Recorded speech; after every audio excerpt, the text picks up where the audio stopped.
Bracha à tous les visionnaires, à tous nos amis qui nous écoutent, qui nous voient dans cette petite vidéo que nous allons distribuer aujourd'hui. Nous sommes bien sûr dans le mois de Elul et il nous faut révéler qui nous sommes. Je voudrais parler de Yetzer Tov et Yetzer Hara.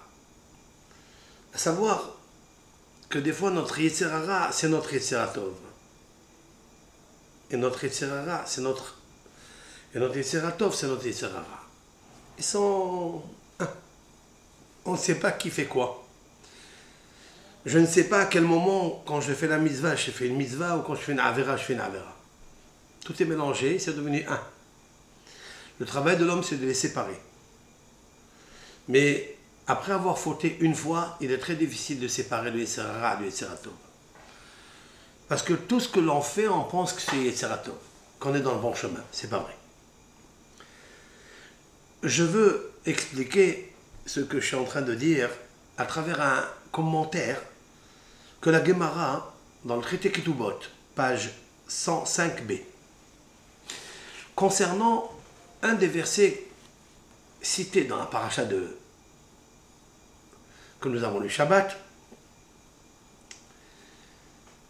Cette paracha nous dit dans Shofetim, Veshotrim, Lotate Bishpat, ne dévie pas le jugement. Elle s'adresse en général à tout homme et en particulier au Dayan. Mais la Gemara dit que chacun doit devenir un Dayan pour ses actes à lui. Ne dévie pas le jugement. Velotakir panim, et ne reconnais pas les visages. C'est-à-dire que s'il y a deux visages, pauvres, riches, deux protagonistes qui viennent devant toi devant le jugement, il ne faut pas que tu connaisses ces deux visages. Tu ne connais ni le pauvre ni le riche. Parce que si tu connais le visage, donc tu connais la personne. Elle peut être une personne riche face à une personne riche, mais l'un est ton meilleur ami, l'autre n'est pas ton ami. Ou bien l'un est ton ami et l'autre est ton ennemi. L'otakir panim. Parce que la Torah, elle sait que si tu es makir panim, c'est-à-dire tu connais le visage, tu connais la personne, tu es matel mishpat. Elle est sûre que tu vas dévoyer le jugement. La Torah elle poursuit, mais l'otikah shohad, et ne prend pas le présent corrupteur. Qui a shohad ya'aver bikhim, ça lève d'ivrei tzadikim.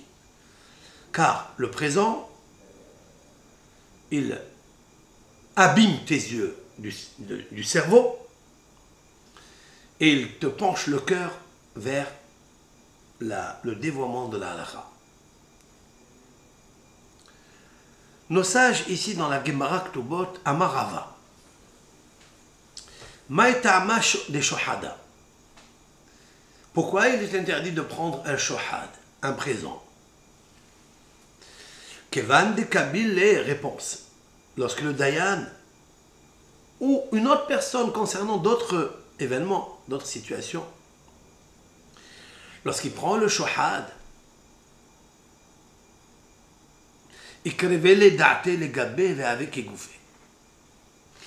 alors il approche son idée, son amour vers lui, vers celui qui lui a donné, et il devient comme son corps à lui. Son camarade qui lui a donné le présent, il devient comme son corps. Et pourquoi il s'appelle shohad? Ça c'est la raison pourquoi le shohad c'est interdit de prendre. Mais pourquoi la Torah l'a appelé shohad? Répond la Gemara, shehu had. Shehu had, cela veut dire d'après ce Talmud, parce que à cause de cet argent qu'il lui a donné, ou de ce présent qu'on va voir par la suite, il devient le Dayan et la personne protagoniste qui lui a donné cet argent, il devient une seule personne. Donc il vient expliquer pourquoi il se rapproche à lui et il devient un seul corps. Voilà ce que la Gemara nous dit ici. J'ai trouvé un kliakar très intéressant. Le kliakar est le vase précieux un des grands et célèbres commentateurs de la Torah, Rabbi Ephraim Shlomo de Danchiz, il dit la chose suivante. Il pose une question sur ce que dit Rava. Pourquoi le shohad, il s'appelle had? Parce que le dayan et la personne qui lui a donné devient un. Il dit alors, pourquoi on l'appelle shohad? Il dit a priori, shohad, ça revient sur l'argent, sur le présent. Ça ne revient pas sur les êtres humains. A priori. Et le Rav vient nous dire, est-ce que parce qu'il a provoqué que le propriétaire et le dayan est devenu une personne, cet argent s'appelle shohad? Vous avez compris la question.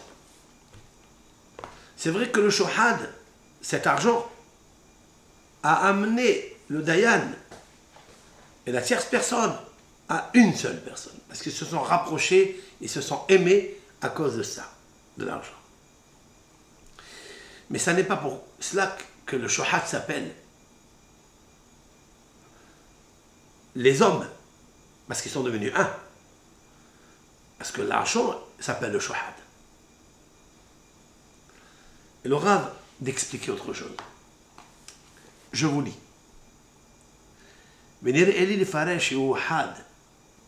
Pourquoi le shohad il s'appelle shohad? Parce qu'il est aiguisé.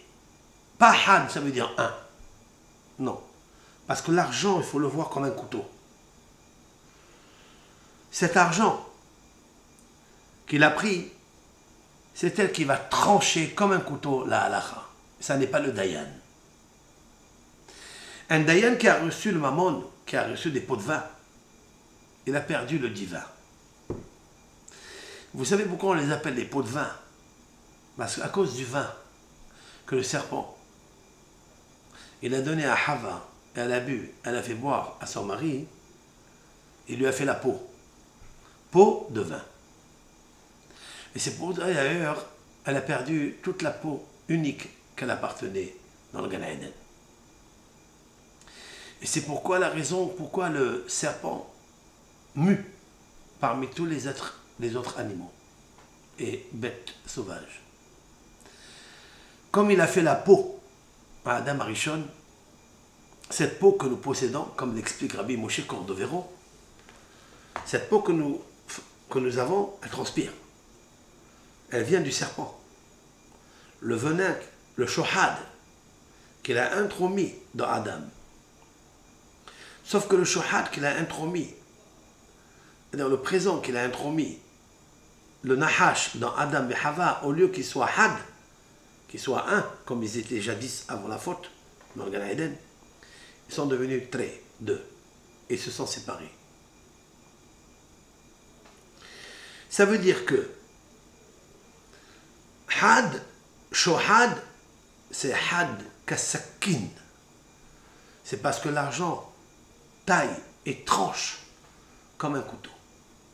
De la même façon qu'un couteau tranche et coupe, la même chose, l'argent ou le présent, peu importe, les pots de vin qu'il a reçus, le dayan, eh bien, c'est elle qui tranche la halakha, c'est pas le dayan. C'est pas la réflexion de la Torah. C'est un pirouche extraordinaire. Je vais vous lire sur la chaude. Ki hamamon domé la sakin mehuddad. Car l'argent du présent ressemble à un couteau aiguisé, à hoter mehera, qu'il coupe immédiatement. Vechol dayan, tout juge, dans n'importe quelle situation, je ne parle pas du dayan, d'une communauté, c'est pas ça que je parle. Dayan, ça veut dire quand vous êtes le juge dans une affaire, dans une association. Tzarich liyot matun, chaque dayan doit être calme et il doit faire tarder le jugement. Shelo yahtoch hadin mehera. Il ne faut pas qu'il tranche la loi rapidement. Ou kshemekabel ha-shohad, lorsqu'il reçoit le présent, il sait d'avance et immédiatement les Khan ad-Din notés. Où va pencher le jugement en faveur, bien sûr, de celui qui lui a donné le présent. Et ça n'est pas lui qui est présent dans le jugement. Ça n'est pas lui qui présente la halakha divine de la Torah, mais c'est l'argent qui est comme le couteau, had, aiguisé, mais huddad. C'est lui qui tranche rapidement le jugement. C'est la raison pour laquelle il ne faut pas recevoir le shohad. Mis à part que oui, l'interdit de prendre ce présent, c'est parce qu'elle rapproche, cet argent rapproche le protagoniste avec le dayan, certes, mais ça ne revient pas à had parce qu'ils sont un, parce que ils deviennent un. Non. C'est parce que le mammon, le présent lui-même s'appelle sakin, had. C'est pas de la forme unité, devient une seule personne, mais de la forme aiguisement. Hidoud. Et donc le dayan ne réfléchit plus et n'est plus présent pour cause du présent corrupteur qu'il a pris. Et c'est la raison pour laquelle la Torah vient nous dire ici, attention, lotate mishpat, ne dévie pas le jugement. Lotakir panim, ne connais pas les visages, parce que dès que tu as regardé le visage du riche, tu as déjà envie de l'argent qu'il va te donner et tu envisages de pencher la loi vers lui. Pourquoi? Parce que tu vas prendre quelque chose qui ne t'appartient pas pour défavoriser l'autre dans le jugement et ce n'est plus toi qui juges. C'est le couteau de l'argent parce qu'il t'a tranché le cœur. Tu n'as plus de cœur. Et rapidement, on sait déjà où va aller la conclusion et le verdict du jugement. Et c'est la raison pour laquelle la Torah nous dit chez Adayan tzarich liyot matun badin. La raison pour laquelle nos sages, dans le maxime de nos pères, il est marqué Hem amru shlosha devarim. L'Assemblée générale du peuple d'Israël, au temps de Ezra, Sofer et d'autres prophètes, ils ont dit shlosha devarim. Trois choses, ils ont marqué dans l'histoire. Et vous, metonim batim. Soyez lents, soyez patients dans le jugement. Cela ne veut pas dire qu'il faut faire tarder le jugement. Non. Si tu as déjà la conclusion, après avoir mûri la réflexion, tu dois immédiatement livrer le jugement. Ne le fais pas trop attendre. S'il est prêt, distribue-le. Livre-le. Et vous metonim badim. Mais il faut que tu sois matoun. Matoun, ça veut dire qu'il faut que tu sois patient dans le dîn. Pourquoi? Ne juge pas rapidement comme le couteau. Et si tu prends le shohad, tu vas juger rapidement parce que ça n'est pas toi qui es toi-même. Tu t'es oublié. Tu n'es plus présent dans ce jugement parce qu'il y a un présent qui est rentré en toi. Un autre présent, celui-ci corrupteur. La Torah ici, elle descend dans la hamkout de kohot ha-nefesh, de la grandeur de l'âme. Maintenant, il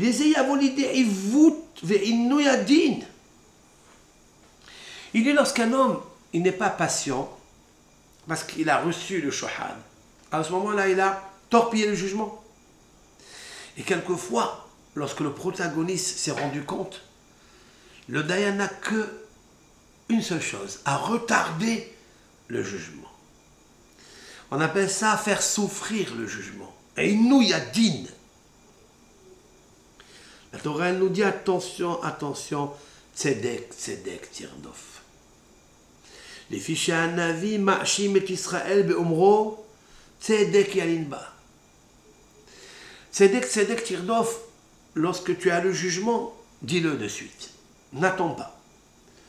Pourquoi? Parce que le prophète va accuser le peuple d'Israël, enfin les juges d'Israël, où il est marqué à Jérusalem, la justice dormait là-bas. Ça veut dire, il faisait dormir la justice.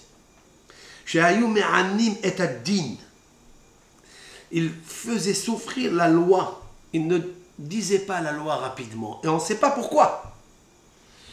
Alors que les protagonistes attendaient qu'ils soient innocents, qu'ils soient condamnés, mais ils avaient besoin de ne pas les laisser trop dans leur souffrance.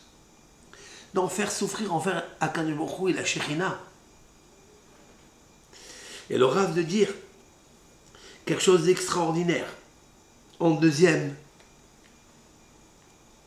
explication. Shohad, chez Had. Qu'est-ce que ça veut dire Had? Il est aiguisé comme le couteau. Pas Had, il est un, le protagoniste avec le Dayan. Non. Ça c'est Rava qui a dit cela. Mais lui il dit non, Had ça veut dire il est aiguisé. Comme une épée qui coupe. Et qu'est-ce que ça veut dire? Nos sages ont dit dans les maximes de nos pères.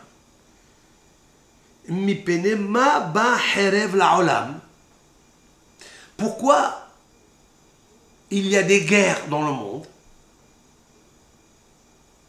Bonne question. On ne sait pas quelle est la raison. Mais les Hachamim, dans les maximes de nos pères, qui étaient des grands sages, ils ont dit pourquoi il y a le coup de l'épée? J'allais dire aujourd'hui, pourquoi il y a les coups de couteau? On a relié ça à quoi? On a relié ça à la shahita. Parce qu'ils n'ont pas fait bien la shahita. Les shohatim, ils égorgent mal, ils ne vérifient pas bien le couteau s'il n'y a pas une écorchure. C'est nevela, c'est interdit de la Torah. Ou bien pour cause de viande qui a été non sacrifiée, non immolée, qui n'a pas subi la shahita, et qui est venue de je ne sais de quelle contrée là-bas, de Ramallah ou je ne sais, et en contrebande, elle est vendue dans des boucheries pas chères, et le peuple d'Israël a consommé ça. Alors on dit, ah, tu n'as pas fait attention à la shrita. Normalement, alors on t'envoie une viande qui n'est pas cachère. C'est une raison qui n'est pas assez solide. Parce que ma question, elle est pourquoi il est arrivé une chose comme ça? Et pourquoi tu ne fais pas attention, toi, le shouhet, au couteau? Et quand tu es shouhet, c'est-à-dire quand tu sacrifies la bête, tu ne fais pas attention au sakinou, tu fais très très vite. Pourquoi tu fais très vite? Alors qu'il faut faire ce qu'on appelle olacha veoba'a, amener le couteau gentiment, matoun, et le ramener gentiment, pas faire très vite. Pourquoi tu as fait vite? Vous savez pourquoi? Parce que tu as reçu le shohad. Parce que les juges, quelquefois, malheureusement, et c'est la raison pour laquelle on est humain, ils ont reçu des pots de vin. Peut-être pas des pots de vin, argent ou d'autres services matériels. Même avec la parole. La Gemara dit, d'où on sait que recevoir le shohad, c'est pas seulement avec l'argent, avec mammon. Et la afilou shohad devarim name assour.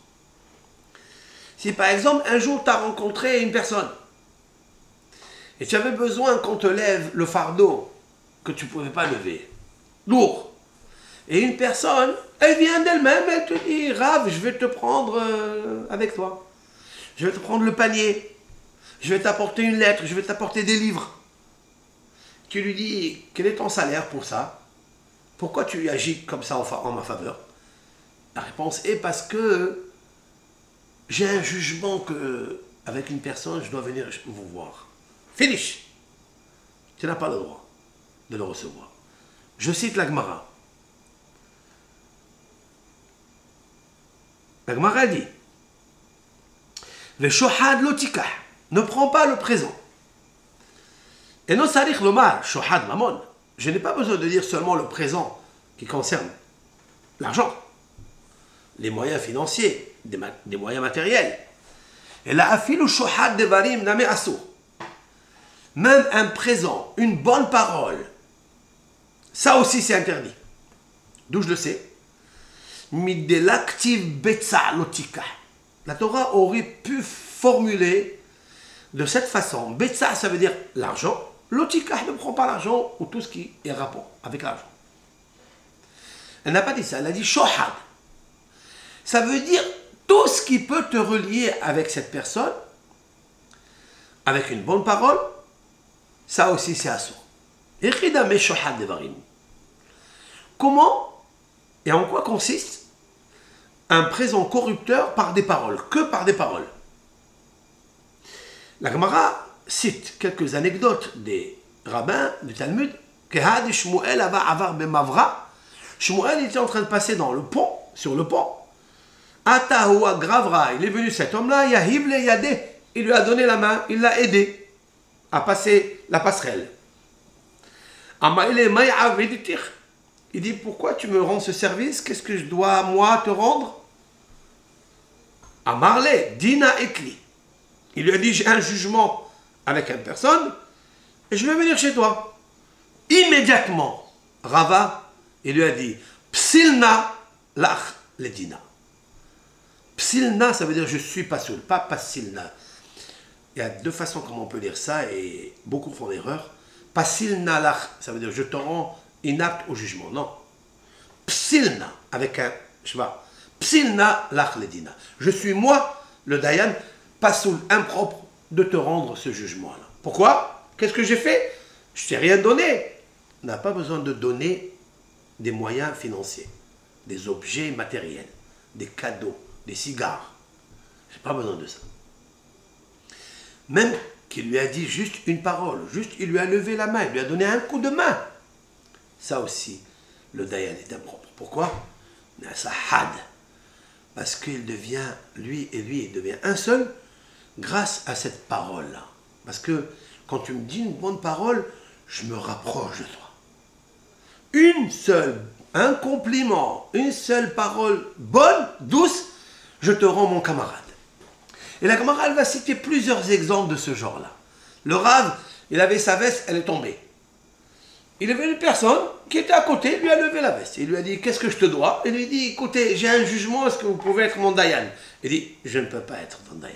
Il lui a rien donné. Juste, il s'est investi à lui remettre la veste. Quand même, ça n'est pas bon. Mais qu'est-ce que je vois de là?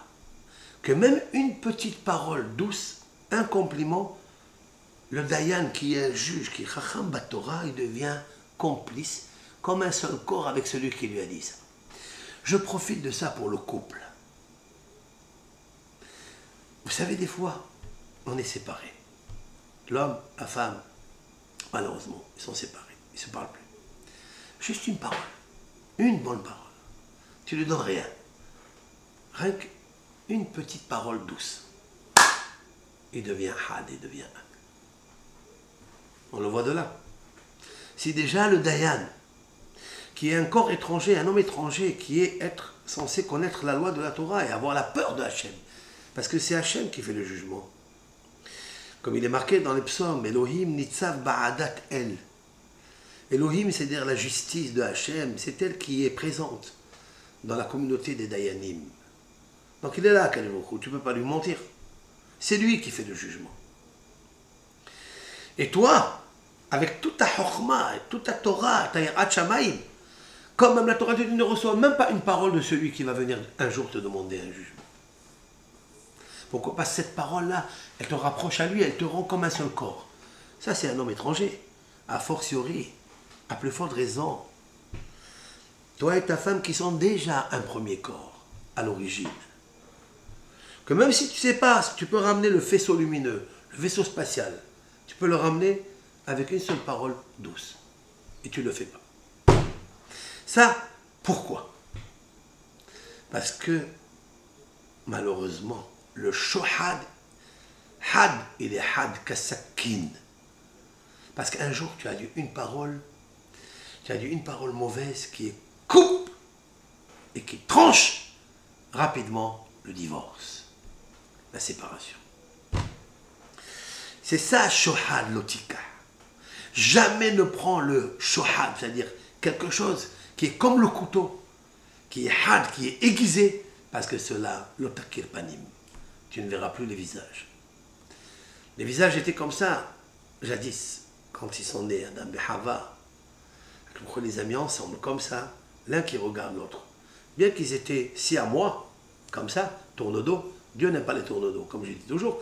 Mais les amis comme ça, qui se regardent et qui s'embrassent et qui s'aiment, comme les chérubins, et l'un couvre l'autre. Il y a une seule chose qui peut les diviser. Shohad, une parole. Ça les coupe, ça les disperse. Et c'est ça que j'apprends de cette Gemara-là. Qui est-ce qui a provoqué ça? Le Nahash al-Kadmouni. Aujourd'hui, le tikkun de cette génération des kabbalistes, c'est marqué dans le livre du Hida, c'est marqué dans le Tanya. Tous les rabbanim, il y a, 200 ans, ils ont parlé beaucoup de shalom bayit, du shalom, en général le shalom, dans les communautés, parmi les associés, dans la famille, surtout dans le couple. Seulement le shohad, le présent corrupteur du Nahash qu'il a donné à Hava, il sait que maintenant, nous sommes la veille du 7e millénaire, c'est-à-dire la veille de Shabbat. Comme nous sommes la veille de Shabbat, le Satan, il s'y mêle et il veut détruire les maisons. Tout le travail aujourd'hui du Satan, tout sa avoda, tout son stratagème, toute sa force, c'est de briser les couples. En général, dans le monde, je parle parmi la communauté juive, il y a 50% de divorce. 50%. Ça veut dire 2 couples qui se marient, un il tient et un il divorce. En Eretz Israël en particulier, même c'est Eretz Israël, d'après les avocats, d'après ce que j'ai entendu, les statistiques, il y avait jusqu'à là, il y a 4-5 ans, 30% de divorce. Il y a pas mal, 70 de couples qui tiennent la route et 30% de divorce. Mais aujourd'hui, il y a 33% de divorce. On est en train de partir. Mais qu'est-ce qui se passe? C'est que le Satan, il sait que c'est la veille de Yom HaShivi'i. C'est-à-dire la veille de l'avènement messianique. Et comme à propos de l'avènement messianique, il est marqué Manavu aleharim raglim bevaser mashmi'a shalom mashmi'a yeshua. Le Mashiach arrive. Et qui va annoncer qu'il arrive, c'est Eliyahu Hanavi. Et Eliyahu Hanavi, il a le nom du shalom, de la paix. Eliyahu Hanavi, c'est Pinhas. Pinhas, Hineni mevi, Hineni noten lo et beriti shalom. Et comme Eliyahu Hanavi, Hine anochi sholech lachem et Eliyahu Hanavi, voici je vais vous envoyer. Eliyahu Hanavi, veheshiv lev avot al banim velev banim al avotam. Il va ramener la paix entre les parents et les enfants. Il va réitérer l'amour du père, le cœur du père avec le cœur du fils. Donc c'est le shalom absolu. Et surtout, pour relier le père et le fils, il faut relier la mère parce que c'est là où tout est le problème. L'un, il essaie de consoler, l'autre, il essaie d'être dur. Le Satan, il s'y mêle pour briser les couples. D'ailleurs, combien c'est vrai ça? J'apporte une preuve de la Gemara dans Shabbat. La Gemara dans Shabbat dit, il y a 3 choses qu'un homme il doit dire à la rentrée du Shabbat. Et certaines, avez-vous fait le maaser pour qu'on puisse manger la récolte pendant Shabbat? Il faut prélever le maaser, la dîme. Avez-vous fait le maaser? Et certaines. Avez-vous fait le Eirouv lorsque ça tombe vendredi et après Shabbat? Donc d'après le jeudi, il faut préparer le Eirouv, c'est de préparer un plat pour qu'on puisse cuisiner du vendredi à Shabbat. Vendredi c'est Yom Tov. Et donc Shabbat vient après. On ne peut pas préparer de Yom Tov à Shabbat. Alors nos sages ont fait une takana, ont instauré un din, une chokma, de préparer à l'avance un plat qui va servir pour Yom Tov et en même temps pour Shabbat. Hadliku et aner. Mais là, il dira, là, allumez la bougie. Pourquoi il dit Hadliku et aner? Pourquoi il ne dit pas Hidlaktem et Taner comme Isartem, Eraftem? Avez-vous fait le Maaser? Avez-vous fait le Hérouv? Et là il dit Hadliku et Taner. Allumez la bougie. Là il donne un ordre. Pourquoi il donne un ordre ici? Explique le Gaon Ben Ish Chai, parce qu'ici il voit que les bougies ne sont pas allumées. Et là ça risque d'avoir un échauffement avec madame qui n'a pas allumé les bougies. Il y a des cotonnerres. Il peut dire une chose pareille. Via la Gemara, il dit ces trois choses-là, il fallait les dire benihuta. Il faut les dire avec calme et en douceur. Raftem, Esartem, Hadliku et Taner. Pas Hadliku et Taner. Ouais, la bougie n'est pas allumée. Pourquoi on allume une bougie? On allume l'Ichbot Shabbat, certes. Mais on allume aussi l'Ichbot Shalom Bayit. La veille de Shabbat, ça parle. Juste avant la Shkia, avant le coucher du soleil du 6e jour, va rentrer le Shabbat. C'est là où peuvent être perturbés et perturber le Shalom Bayit dans la maison. Et c'est là où il y a le Satan grandiose qui s'y mêle et qui essaie de tout faire pour qu'il y ait la guerre.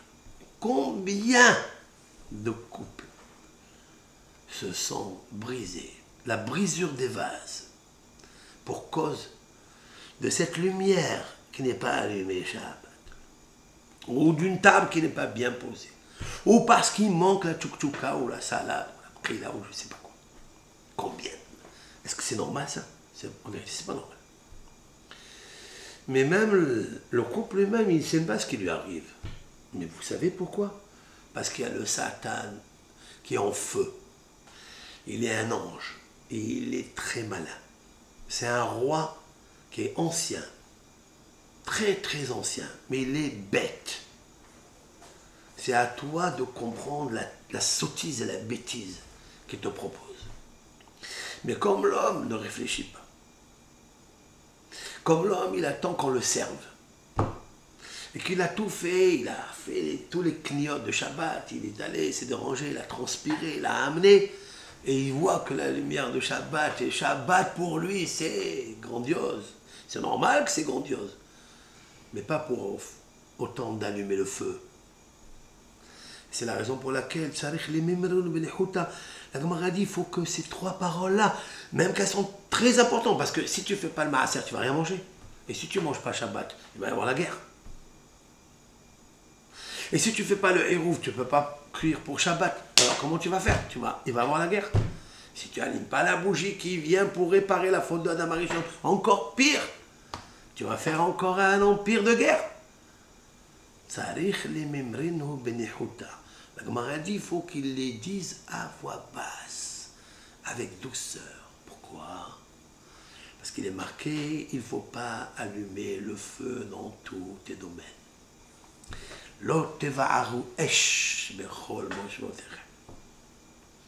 N'allume pas le feu dans tous tes domaines. De quoi s'agit-il? Explique le Zohar Kadosh. On ne parle pas du feu physique, on parle du feu intérieur. Le feu intérieur de la colère pour cause et pour raison que le Shabbat il est saint, que le Shabbat c'est grandiose, et tu n'as pas la personne avec toi qui fait le travail convenablement. Donc tu vas la traiter de tout, et là le sakin, il arrive. C'est pour ça que Rava, quand cette personne elle l'a aidé, il lui a dit mais pourquoi? Qu'est-ce que je te dois en fait? Il lui dit parce que j'ai un jugement. Comment il a annulé la parole de l'autre? Avec la parole. Il lui a dit Psilna lach levina. Je suis impropre. Avec ça, il a fait sortir le venin qui est rentré dans Rava. Cette petite douceur de compliment. Ce petit kavod qu'il lui a fait. Cette petite aide. Ça, c'est les paroles. Il faut les annuler avec les paroles. À plus forte raison, il y avait un métayer. Vous savez qu'on a le droit d'avoir un métayer. On partage soit au quart, soit la moitié, soit le trois quarts, etc. Ça dépend des conditions. Et un jour, le métayer de Rava lui a amené le vendredi il lui a amené les racines de, comment on appelle ça, les pieds de vigne, pardon. Les pieds des vignes, il lui a amené le 15 du mois au lieu de lui amener à la fin du mois. Puisqu'il partage avec lui, habituellement la condition c'est de lui amener à la fin du mois les pieds des vignes pour que Rava puisse les planter dans un autre vignoble. Et cette fois-ci, le 15 du mois, s'est trouvé le haris à la porte de Rava, il toque, il dit qu'est-ce qui se passe aujourd'hui, qu'est-ce que c'est? Il lui a dit je t'ai amené les pieds de vigne. Il lui dit mais c'est pas le temps, c'est pas le moment, c'est la fin du mois. Il lui a dit non, mais comme dimanche, je me trouve dans la ville, et dimanche j'ai un jugement, je voudrais aussi venir te voir. Et Rava lui a dit, c'est pas moi qui te jugera. Les pieds de vigne, ils appartiennent à Rava. C'est à lui, il ne lui fait pas de présent corrupteur. Mais ça aussi, il peut provoquer à ce que Rava ne soit pas présent dans le jugement. Parce que ça, c'est had. C'est un couteau qui tranchera la halakha. Ça ne serait plus Rava qui fera la loi. Parce qu'il lui a fait un service. La Gemara dit quelque chose d'absolument fantastique. Et de là, on voit les korot nefesh. Rava, ça n'est pas lui qui a jugé son métayer. Il a donné à Ravashi, son camarade. Ravashi donc a reçu le métayer, il a reçu le protagoniste, il a commencé à les juger. Chacun dit des arguments, et Rava, il s'est mis derrière une armoire et il écoute. Qu'est-ce que dit son métayer? Et qu'est-ce que dit le protagoniste du métayer? Et Rava, lui-même, dans sa pensée, il dit, dommage que le métayer, il n'a pas dit cet argument, c'est sûr et certain qu'il aurait gagné le jugement. Dommage qu'il n'a pas dit ce stratagème, cette idée, ce conseil, cette raison. Rava lui-même, à l'intérieur de lui, bouillonnait pour aider le métayer à dire les bonnes raisons pour gagner le jugement. Dit le savant de Novardok, Rabbi Yosef Yozel Horowitz, de mémoire bénie dans son livre Madregat Adam, le degré de l'homme, de regarder un Rava. Vous savez qui est Rava? C'est un grand tzaddik et sod olam. Il n'est pas une page du Talmud où il n'y a pas le nom de Rava. La sagesse de Rava a dépassé les océans. Parce qu'il lui a dit une seule chose, il lui a amené les pieds de vigne le vendredi. Donc il a économisé 15 jours à Rava, bien qu'il lui a rien donné, juste il lui a devancé le bénéfice. Rava, c'est vrai qu'il n'a pas jugé, mais il avait envie à l'intérieur que son métier, il dit ceci, cela pour gagner le jugement. À Botaï. Si ça c'est vrai, pourquoi on ne se sert pas de ça pour créer à l'intérieur du couple l'amour? Si des fois des paroles, ils font un bon geste, ils rapprochent les cœurs, ils rapprochent à devenir la même chose, que Goufehad, pourquoi on ne le fait pas? La réponse, le shohad du Nahash. Le Nahash, il a donné un grand shohad à Hava. Il lui a dit, tu es belle, tu es magnifique, tu es majestueuse, tu es souriante, tu brilles. La couleur de tes yeux, elle est grandiose. Avec ça, il l'a abonnée à Wanadou. Elle a perdu ses facultés. Elle était tellement pressée, parce qu'il a tranché, qu'elle a oublié son mari. Et elle a pressé des raisins pour boire du vin. Et elle a perdu le divin et même son mari. Chance. En chair et en os, elle l'a perdu pendant 130 ans. À cause et pour cause de paroles de flatterie. Combien un Ben Israël doit se diriger vers la lumière et le chemin de la sobriété? Combien il faut fuir les honneurs? Combien il faut fuir de l'extérieur? Tout ce qui peut te déranger, Be'aliyah Bat-Torah, de l'élévation, l'évolution de toi-même, l'amendement des traits de caractère que tu as, à purifier le brio de ton cœur, et la neshama éclairante que tu as, tu dois t'éloigner de toutes les flatteries qui peuvent t'amener à la consommation du shohad, du présent corrupteur. Ça, c'est vrai pour l'extérieur. Mais combien tu dois agir le contraire, à être celui qui donne des présents corrupteurs, mais pas corrupteurs, constructeurs, à son épouse et à son époux, vice-versa. Combien tu dois parler des paroles qui flattent. C'est permis de flatter Akadosh Baruch Hu. Il est permis de flatter Hachem. C'est permis. Pas un homme. Parce qu'Hachem, il te donne tout. Hachem est au-dessus de toi, de tout. C'est ton constructeur, c'est ton réparateur, c'est ton bienfaiseur, ton créateur. C'est lui, Hachem. Tu peux le flatter en lui disant, tu es beau, tu es extraordinaire, tu m'aimes. Et tu m'as donné, et tu me feras, tu me protégeras ma femme et mes enfants, protège mon bien, et donne-moi encore, et encore, et encore. Nos sages l'ont instauré dans Birkat Amazon. Dans l'action de grâce, tu peux dire à ton Avinu, Zonenu, Re'enu, Parnesenu, tu peux lui dire, tu es notre père, notre mère, notre roi, donne-nous encore, donne. Tu peux lui dire que à lui. Pourquoi tu ne dirais pas à celle qui représente, ou à celui qui représente un Akadosh Baruch Hu, c'est-à-dire le couple, pourquoi tu ne lui diras pas, tu es beau, tu es magnifique, tu es bien, tu m'aides, tu m'as aidé, tu me fais ça, tu me laves le linge, tu m'achètes les bijoux, tu m'achètes ça. Pourquoi on ne dira pas ça? Pourquoi il te manque ça? La raison, elle est très simple. Ça n'est pas une idiotie, ce n'est pas une imbécilité de l'homme, pas du tout. C'est que le serpent, avec toutes ses forces, c'est maintenant qu'il agit. Nous sommes à la veille du 7e millénaire, poil à la ligne. Et il veut tout faire pour ne pas qu'on arrive au chiffre 7. Pourquoi? Parce qu'en arrivant au chiffre 7, il est détruit. Les 7 têtes du serpent se détruisent. Parce que je vous ai déjà expliqué dans un cours que le serpent, c'est Nahash, et Nahash, c'est la valeur numérique 358 dans sa valeur numérique théosophique réduite. 3 et 5, ça fait 8. 8 et 8, 16. 1 et 6, 7. C'est le chiffre 7. C'est la matérialité. Le chiffre 7, il veut combattre les 6 jours. Quand il arrive le 6e jour et on rentre à la veille de Shabbat, c'est là où il se pose. Parce que quand tu vas au chiffre 7, tu lui prends toute sa valeur. Tu lui arraches les tentacules qu'il a. Les poisons qu'il a, tu lui enlèves. Tu lui coupes les pieds grâce à Shabbat. L'Ichbot Shabbat Kodesh. Tu chantes l'Ichbot Shabbat, tu fais les tefilot de Shabbat, tu étudies Shabbat. Tu fais les mitzvot, tu parles avec tes enfants bien, tu les rehausses. Alors tu lui coupes les 7 têtes. Il ne peut plus tenir. Surtout maintenant qu'on est en train de finir le 6e millénaire, il est en train de s'acharner. Et il veut mettre tout le paquet pour ne pas que tu... Il attaque qui? Il ne veut pas qu'on construise le Beth Amikdash. Il ne veut pas.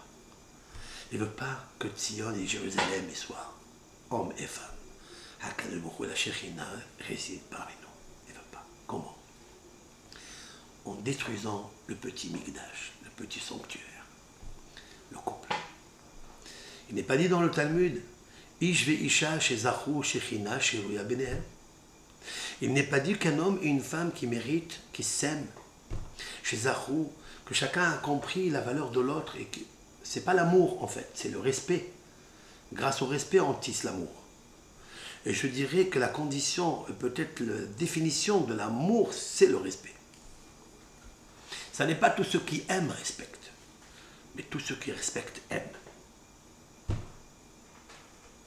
Alors, il sait que ça peut construire le Beth Amikdash en construisant le petit couple, des petits chérubins qui étaient au-dessus de l'arche, garçon et fille. On sait très bien, il sait, le Yisra, le Satan, ou un Malchamavet, c'est lui l'ange de la mort. Il va combattre le peuple d'Israël par le couple, par la maison d'Israël. En rentrant, en dérangeant, en faisant des histoires. Et en mettant le feu, la colère dans le couple. La Haman Etzlan. Et on ne pourra pas réussir ce Beth Amikdash là, tant qu'il y a des mahloket dans le couple. Et c'est pour ça, et c'est la simple raison pourquoi il y a les divorces. Dans nos périodes, il n'y a jamais eu autant de nos ancêtres et de nos trisaïeuls des divorces comme il y a aujourd'hui. C'est normal. Parce que le Satan, il est grand. Il veut que le 6e millénaire ne se termine pas. Il veut briser avec un couteau très aiguisé et empoisonné. Il veut casser les couples, il veut les diviser ensemble. Alors que la Torah elle a dit le contraire.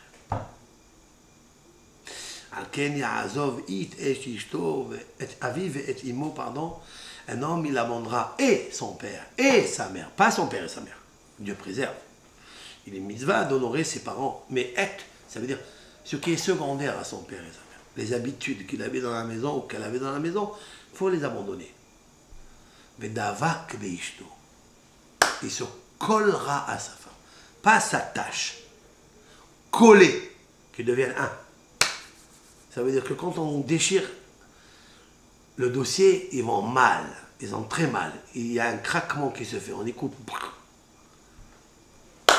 Qu'est-ce qu'il fait le Satan? Surtout la veille du 7e millénaire, il brise ça, même s'ils sont collés, il prend un couteau aiguisé et il essaie de couper, faire mal. Voilà pourquoi il y a les divorces dans le couple aujourd'hui. Parce que la sitra hara, elle est grande. Comment remédier tout ça? Parachat de la semaine nous dit quelque chose d'extraordinaire. Parachat Kitetse. Ki yikach ish isha hadasha, lo yetse batsava. Lorsqu'un homme il prend une femme nouvelle, il ne sortira pas en guerre. Velo ya'avor alav lechol davar. Il ne fera aucune chose, seulement rester à la maison, naki, yele beto. Il est blanchi de tous travaux, il ne va pas voyager lointain, comme expliquent les Mefarshim. Naki yele beto shana ehat. Il restera pendant 1 an chez lui à la maison. Et qu'est-ce qu'il fera? Vesimach et ishto asher laka. Si je traduis Vesimach et ishto, et il réjouira sa femme qu'il a pris. Voilà ce que la Torah nous dit. Vesimach et ishto. Pendant 1 an, il est exonéré de tout. Pas de voyage à l'extérieur de la maison, un voyage loin. Il reste à la maison. Il n'a même pas besoin, pas seulement aller à la guerre où il se met en danger, même aller aider les soldats à leur donner à manger ou leur apporter des soins. Même ça, il n'a pas besoin. Reste chez toi à la maison, dit la Torah. Il réjouira sa femme. Je ne comprends pas. Il n'a pas dit il aimera sa femme. Il a dit Vesimah. C'est-à-dire qu'il doit trouver les moyens, les mots, les cadeaux, la présence. Et ishto avec sa femme, Asher Laka. Et la femme, elle fait quoi alors dans tout ça? Rien.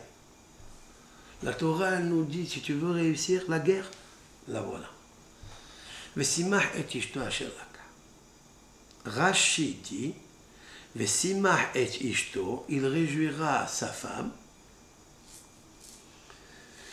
Comme a expliqué le Targum, Onkelos vehadeya itete. J'explique, hein. Je sais qu'il y a toutes sortes de niveaux qui nous écoutent.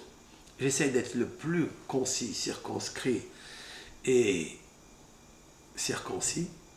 Chaque chose que je dis, je fais très attention. Mais je parle aussi et décortiquer chaque parole de la Torah. Parce que quand je porte Rashi, il y a du liquide rachidien dedans. Donc quand il y a du liquide rachidien, il y a la mémoire nucléaire qui s'impose. Et Rashi, quand il fait référence au Targum Onkelos, c'est-à-dire 2000 ans, on va dire 1000 ans avant lui, hein, c'est qu'il a besoin de ce Targum Onkelos, sinon il n'aurait pas expliqué ça. Il dit Vesimach et ishto, comme l'explique le Targum, quoi? Vehade, il est joyeux en araméen. Vehade, il est joyeux, yat, avec itete, avec sa femme. C'est-à-dire, il réjouit yat itete. Pas avec sa femme, non. Il réjouit sa femme. Voilà ce qu'il dit le Targum. Et Rashi continue quelque chose d'incompréhensible. Et toute personne, tout commentateur, tout interprète, qui interprète, Vesimach et ishto, qui se réjouit avec sa femme, il est en erreur. Comme ça, il dit Rashi. Il y a une explication. Il y a quelqu'un qui a expliqué Et je vais vous le dire de suite, c'est qui? Il a expliqué que Vesimah et Ishto, ça veut dire il sera content avec sa femme.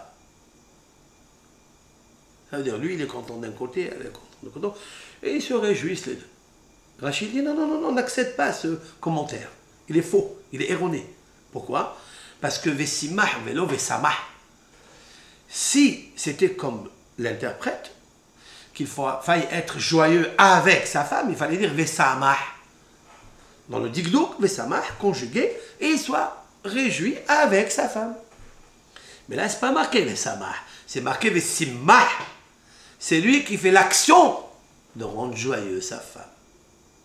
Il y a une grande conséquence pratique de Rachid. Mais qui a expliqué en fait l'explication de Vesamah et Ishto? Il sera content avec sa femme, pas qu'il réjouit sa femme.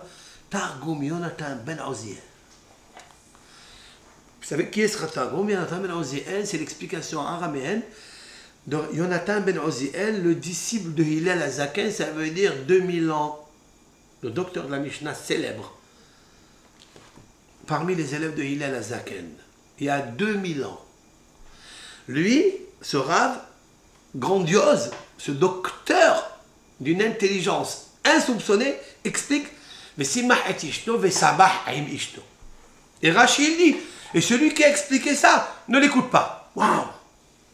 Ça, il faut comprendre pourquoi. Et en fait, il faut savoir que tous les couples, ou tous ceux qui veulent se marier, les garçons, les jeunes filles, vont à Hamouka, en Eretz Israël, où est enterré ce grand maître. Il s'agit là d'avoir une union avec le couple et par laquelle on passe par le mérite de ce Rav-là, Rabbi Yochanan ben Oziel. Et lui, ici dans ce pasouk, il n'étudie pas comme Rashi. Il n'étudie pas comme, en fait, pas comme Rashi, comme le sens normal du texte.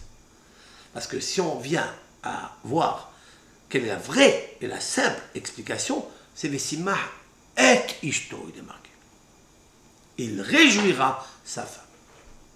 Pas il se réjouira avec sa femme.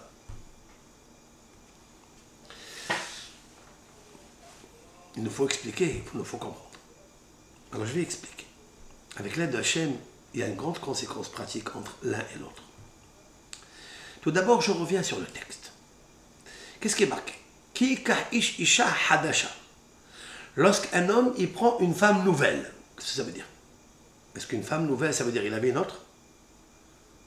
Et celle-là, elle est nouvelle? Seulement avec celle-là, il n'ira pas à la guerre?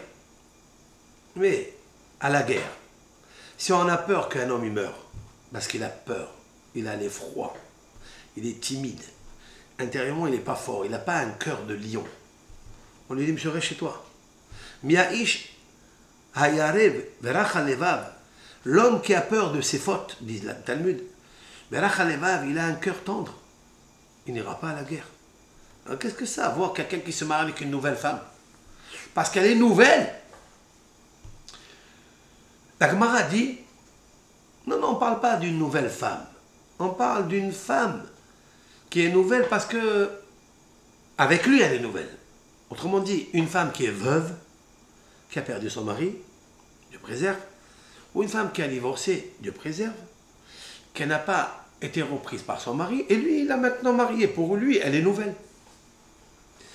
Cette femme-là, il doit la réjouir. C'est marqué dans le Talmud. Rachid dit, Vesimah et Ishto, il doit la réjouir. Voilà pourquoi c'est marqué Vesimah et Ishto. Mais si vous regardez dans le Targum, Yonatan ben Oziel, il dit autre chose. Si un homme il prend une femme nouvelle, cela veut dire Betula, vierge. Ça, c'est pas marqué dans le Talmud. Alors là, peut-être c'est différent. Bien sûr que le Targum Yonatan ben Oziel, il comprend que Vesimah, cela veut dire c'est lui qui fait réjouir. Mais Rabbi Yochanan ben Oziel, il a ajouté dans le cas où elle n'a pas besoin de lui pour être réjouie parce qu'elle est déjà vierge, elle a ses qualités propres. Et en quoi consiste quand elle est vierge, elle a des qualités propres? Elle s'appelle Hadasha. J'explique. Hadasha, ça veut dire c'est une nouvelle âme qui n'a pas été touchée. Lorsqu'une nouvelle âme, elle vient dans ce monde, elle est hadash, tout ce qui est nouveau, tout ce qui est hadash, il brille. Il est sobre, il est lumineux, il est clair, il est joyeux, il est content. Alors c'est pas lui qui va la rendre joyeuse à elle, c'est elle qui va le rendre joyeux. C'est pour ça que le Targum il a dit, mais si et ishto, ça veut dire samah im ishto. Il va être content grâce à sa femme.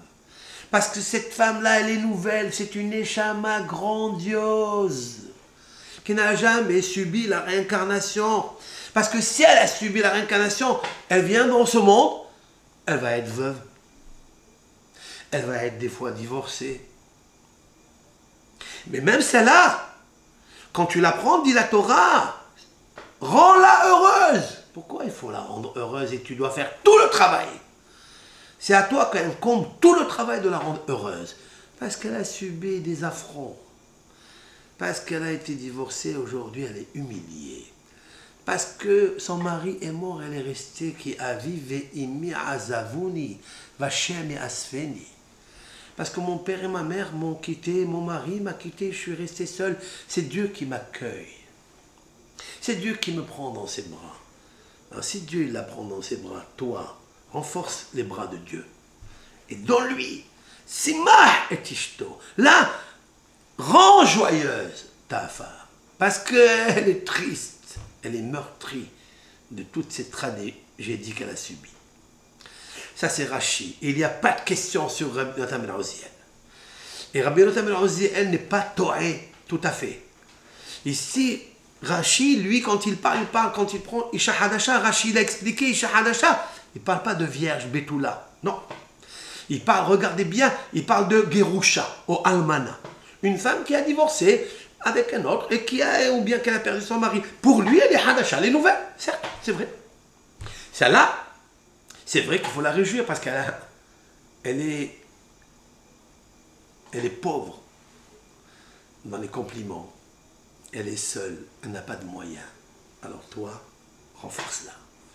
Hachem, il est avec toi. Qui a Amod Hachem les min evion. Il est écrit que l'Éternel, il se pose à la main, à la droite des pauvres. Une femme qui est divorcée, elle est pauvre. Elle est pauvre physiquement, elle est pauvre, elle n'a pas de quoi s'acheter ses habits. Elle n'a pas, si elle est almana encore plus, elle est veuve. Alors qui va l'aider? Toi, quand tu aides cette femme-là, quand tu es sa mère, Akadosh Baruch Hu, il dit, tu es Naki. Naki, il est béto. Il te dit, monsieur, reste chez toi à la maison. Naki, pourquoi il a dit Naki?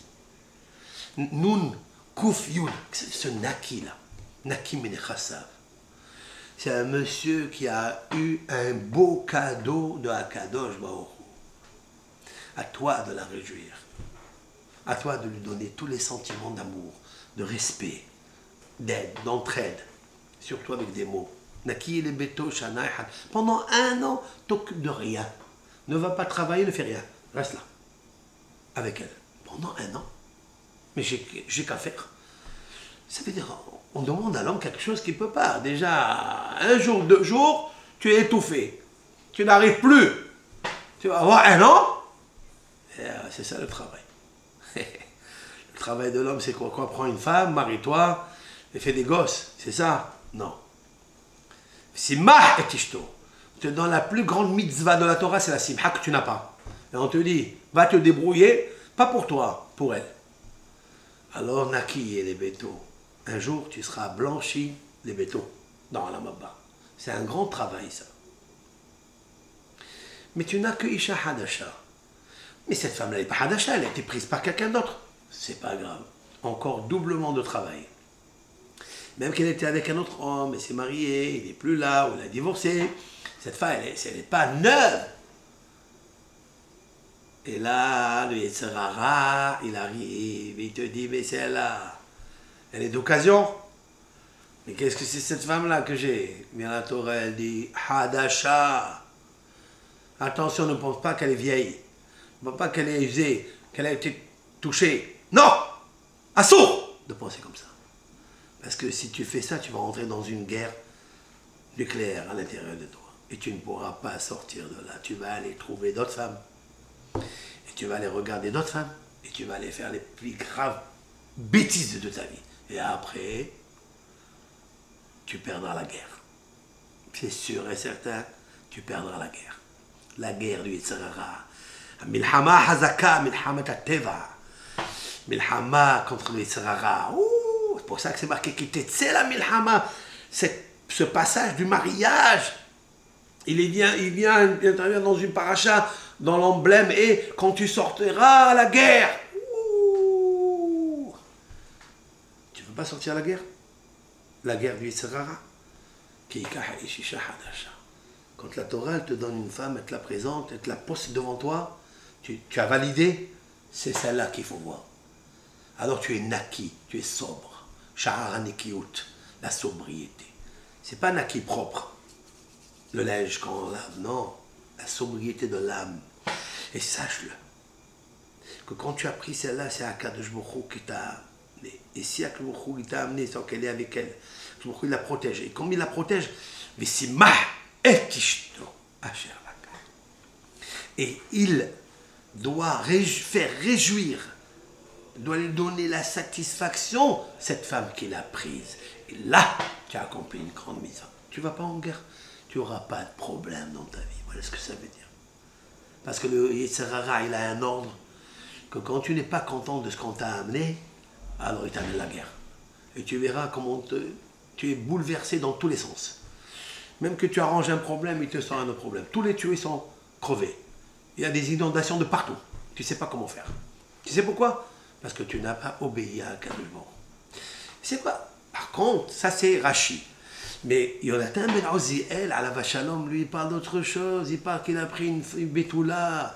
Elle est Hadasha parce qu'elle est vraiment neuve par sa Neshama. Pas par son corps, par sa Neshama. Elle est arrivée et en plus, elle est vierge. Elle est neuve. Celle-là, elle est Betula. Si elle est Betula, alors à ce moment-là, il sera content parce que lui, il va moins faire pour elle que elle va lui apporter. Parce que c'est une fille qui vient, Shamaïm, là-bas on lui dit, écoute, c'est pas la peine d'y aller à la guerre. Pourquoi? Il explique, Yonatan ben Oziel, de peur qu'il meure dans la guerre. Et pourquoi il doit mourir celui-là dans la guerre? Parce que le Satan, il veut pas que le couple, un couple qui est nouveau, qui se marie ensemble, un jeune garçon, une jeune fille vierge qui se marie, il veut pas. Il va lutter contre lui jusqu'à ce qu'il le tue dans la guerre. Et là, Akadosh Baruch Hu, il a dit, stop! Pendant 1 an, reste avec elle. Maintenant, comment on fait la joie? Comment on rend joyeux l'autre? La réponse est dans le mot Vesimah. Il réjouira l'autre. Dans le mot Simah, il y a Shin Mem Het. Shin, c'est le shoresh, c'est-à-dire la racine, comme un arbre. Une femme, c'est comme un arbre, c'est comme une plante. Ça dépend de ce que vous voulez. Vous voulez la vigne, bonté divine. Vous voulez la pomme, ne tombez pas dans les pommes, surtout. Alors à ce moment-là, si tu as un bel arbre, magnifique, majestueux, somptueux, vous voyez, même s'il est beau, il est vivant, il peut mourir. Qu'est-ce qu'il lui faut? De l'eau, maïm. Il faut arroser, donner maïm, étancher la soif. Quand vous avez soif, vous buvez, il faut étendre la soif de l'eau. Donne-lui de l'eau. Et la troisième chose, c'est que si vous prenez cet arbre, il n'est pas à l'extérieur, il n'est pas aéré, il n'est pas éclairé par le soleil, par l'air, il meurt. À ce moment-là, vous prenez ce pot de fleurs, ouais, et vous le mettez dans le halon. Halon, ça veut dire la fenêtre, la lumière aérée, et vous arrosez tous les matins tout petit peu ce qu'il lui faut. Parce que si vous ne faites pas ça, l'aération et la lumière, il meurt. Même si c'est un arbre de taille, vous verrez que sa vie, elle se taille. Et même que vous le taillez toute la journée, il meurt. Parce qu'il manque d'eau et il manque d'aération. Très bien. Ça, c'est le mot Vesimah. Voilà comment on va réjouir. Maintenant, en quoi consiste l'aération? Alors, nous avons dit par le maïm. C'est quoi maïm? Maïm, c'est la transparence. Maïm, c'est l'eau. Maïm, c'est la vie. C'est de donner à cet arbre de l'eau. C'est de lui dire quelques mots. de lui dire à cet arbre, à cette femme-là, si elle veut garder ses feuilles, ses branches, elle veut augmenter encore, résister, renforcer les racines et donner des fruits, des beaux gens, des fleurs et des fruits magnifiques, donne-lui de l'eau. Aère-la. Comment on aère une femme? C'est mahdish. En la faisant réjouir. Faites tous les stratagèmes, trouve-les pour la rendre. Donne-lui le shohad, donne-lui le présent, constructeur, pas destructeur, pas corrupteur, constructeur. Un homme, s'il fait ça, Naki, il est béto, c'est sûr et certain qu'il sera blanchi pour aller à les béto. Béto, c'est la maison dans Alamaba. Mais avant Alamaba, il y a Alamazé, Bet Amikdash. Mais comme j'ai dit, quand il manque ces trois choses-là, le Satan, il fait tout en sorte pour ridiculariser l'homme, le culpabiliser. Tu fais pas assez, tu m'as rien fait, tu m'as rien dit, tu me fais plus. Et surtout que la femme, elle oublie. Elle a tendance à oublier beaucoup. Tu lui amènes un cadeau, 2 semaines après, elle dit, tu m'as rien amené. Ça fait 30 ans qu'on est mariés, tu m'as rien donné. C'est comme ça. Et est-ce que c'est normal qu'elle dise une chose pareille? Non, pas normal. Le Satan, la Sitra Hara, elle fait tout pour dégoûter, tout pour casser le couple. Parce qu'il est proche de la grande lumière. La lumière du 7e millénaire. Le 7e millénaire, c'est Hashamaim, c'est les cieux, le Toar, la beauté du ciel qui va éclater et la révérence qui va s'agrandir dans le monde et la Gilou Shrina. Ça veut dire la révélation de la Shrina va tellement être grandiose qu'on va sentir à Kadesh, on va le voir. Pas le voir physiquement, il n'y a pas de physique, mais le voir dans son sens le plus profond, le plus sobre, parce que son corps, il va être en attache avec miséricorde, Hachem. Sans les cordes, sans aucune corde. Il va être attaché à Akadosh Baruch Hu. Et c'est ça le travail du Elul, dans le signe zodiacal Betula, qui Kah Ish Isha Hadasha. Un homme, il peut prendre le mois de Elul, qui est le signe zodiacal de Betula, Isha Hadasha, une femme nouvelle, vierge. Parce que chaque jour, on peut renouveler la vie. À plus forte raison, le mois de Elul, où la vie de la virginité de la Betula, elle est Isha Hadasha. Donc, Matzah Isha, Matzah Tov. Celui qui a trouvé cette femme qui est vierge, c'est-à-dire le mois de Elul, où Akadosh Baruch Hu, il a pardonné à Moshe Rabbeinu, il lui a rendu le dossier du peuple d'Israël. Blanc, vierge, sans aucune faute, Naki et les bétos. Quand il arrive à Rosh Hashanah, il est Naki, il est blanchi. Blanchi comme la neige, comme la laine. Puisse Akadosh Baruch Hu nous aider dans ce mois de Elul, d'arriver à comprendre que les forces négatives sont là pour nous déstabiliser, nous culpabiliser, nous éloigner de l'amour du prochain, nous éloigner de l'amour du conjoint. Et Hachem Bacher, on lui demande de se joindre à nous et de créer le joint pour ne pas que s'infiltre l'air de la Touma à l'intérieur de nos maisons. Que Akadosh Baruch Hu nous éclaire, comme a éclairé Rabbi Meir, qui a éclairé ce couple dont raconte le Talmud que tous les vendredis soirs se disputaient. C'est la veille de Shabbat. Et le vendredi, quand il arrivait, le Satan est rentré avec eux. Rabbi Meir, il leur a dit, je vais passer avec vous. Shabbat, il les a éclairés, il a dissipé le Satan, il l'a récusé, il l'a renvoyé de la maison. Au point où on a entendu que le Satan, il a dit, waouh, cet homme-là, il m'a fait sortir de ma maison. De sa maison, c'était sa maison. Ouais, il s'est installé là-bas. Lorsque s'installe la querelle dans un couple, il faut appeler Rabbi Meir. Et Rabbi Meir Ma'alanes, allumer la bougie de Rabbi Meir Ma'alanes, en plus des bougies de Shabbat, Shamor Bezachor. Parce que Meir Elahad et Meir Aleni, le Dieu qui m'éclaire, exauce ma prière.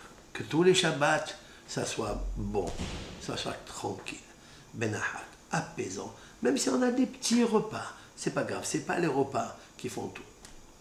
C'est l'amour, la gentillesse, la politesse et le respect que l'on a entre nous. Je terminerai avec une anecdote véritable, lorsque la femme de Rav Shach, Rabbeinu Menachem El-Azar Man, le Shach qui était le grand Rosh Yeshiva qui nous a quittés il y a une quinzaine d'années, même moins, le Rav de Ponovitch, à la grande Yeshiva de Bnei Brak, parce que sa femme est tombée malade. Elle avait la mauvaise maladie. Et elle savait que ses jours étaient comptés. L'infirmière qui était là et qui l'a soignée, elle a senti un soupir profond, comme une soupape. Elle lui a dit, qu'est-ce que vous avez, madame? Elle a dit, j'ai pas peur de la mort. Je sais où je vais aller. Mais ce que j'ai de la peine, comment abandonner un homme aussi bon, aussi talentueux, aussi sobre, aussi gentil, aussi grand comme mon mari. Ah, ces paroles-là, elles me font craquer.